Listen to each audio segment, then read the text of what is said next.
this story, you are going to see about the three names of the children. It's also talk about the consequences of sin. Let us just go quickly with that. So he married Gomer, daughter of Blvd, and she conceived and bore him. And then the Lord said to Hosea, call him Jezreel. What does that mean? Because I will soon punish the house of Jehu for the massacre of Jezreel, and I will put an end to the kingdom of Israel. It talks about the ending the family, the divorce here that we are going to say, the separation here. So the three names are the children of Hosea, which was born by his wife Gomer. We are not sure if Hosea was the father of these three. You just could imagine that, the unfaithfulness. It's not a joke. I remember just one lady also was divorced away from her husband. What happened? The husband was very happy before the child was born. Loved the baby, loved the wife so much, and expect for the day to come when the baby was delivered. But on the day the baby was delivered, he divorced her. Because the baby was born, it's not black hair because we are the Asian people. It comes with the blonde hair. And immediately he knows that this is not his son. The blonde hair, white skin, and you can also see that the nose, it is very Western. Or we call it exactly more European. And later on, she confessed that the one she had relationship was a French. And that's why the baby was born looked like the father. Not the father of European side, not of the Asian side. So you see that this will cause a lot of pain, and that boy was not accepted by any father. The French father doesn't care, and the Asian father doesn't care. And he grew up with that kind of identity, being abandoned, sad, not very happy.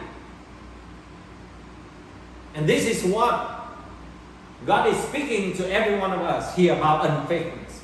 So the first son, the name, meaning of the name is the punishment that we have, and the division or the separation from God. It's just like the divorce from the family. And in the same way, when you and I are separated from God, the devil have owned the opportunity and chance in order to punish us, in order to lure us, in order to tempt us into many the temptation.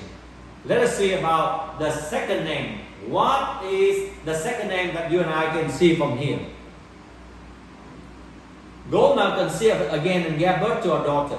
Then the Lord said to Hosea, call her Lo-Ruhamah, which means not love.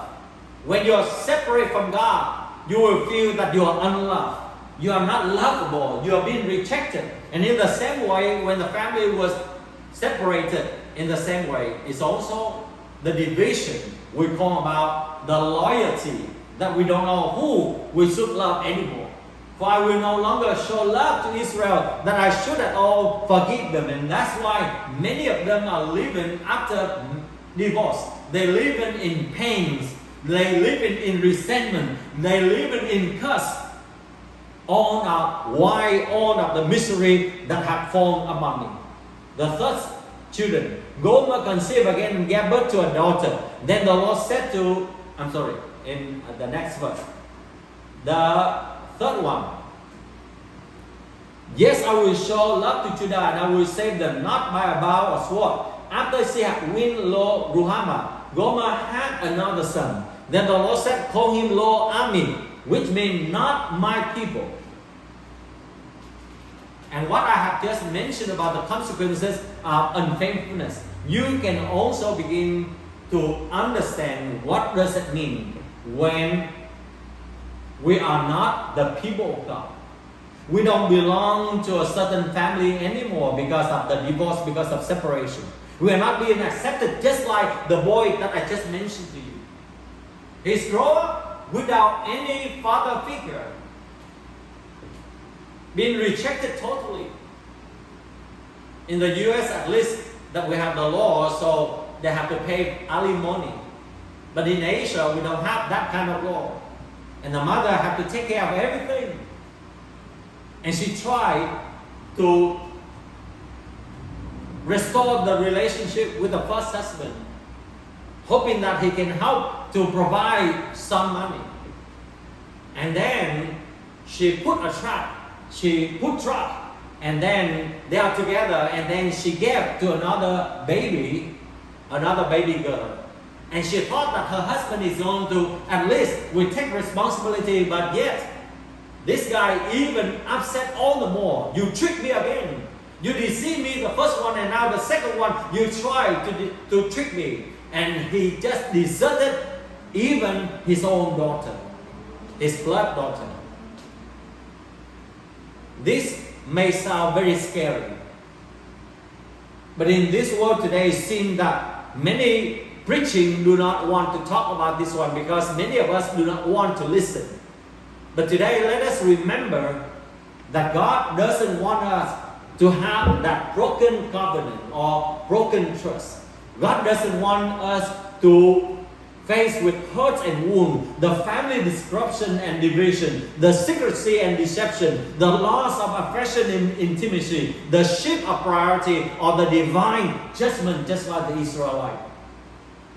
God wants you and I to have a harmonious and blessed relationship with God, just as a wonderful family relationship.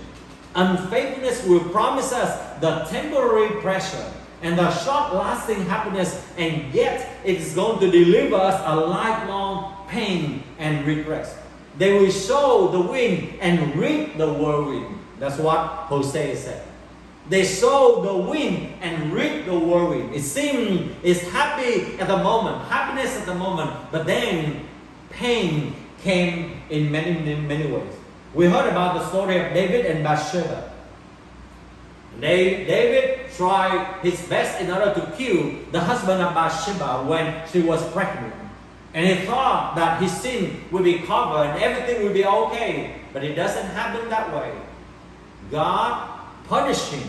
And the son born by Bathsheba died because of this sin. Sin does not get away easily. You see Samson and Delilah. The very famous story when Delilah betrayed Samson in order to save his life. And his life ended in a very, very painful way.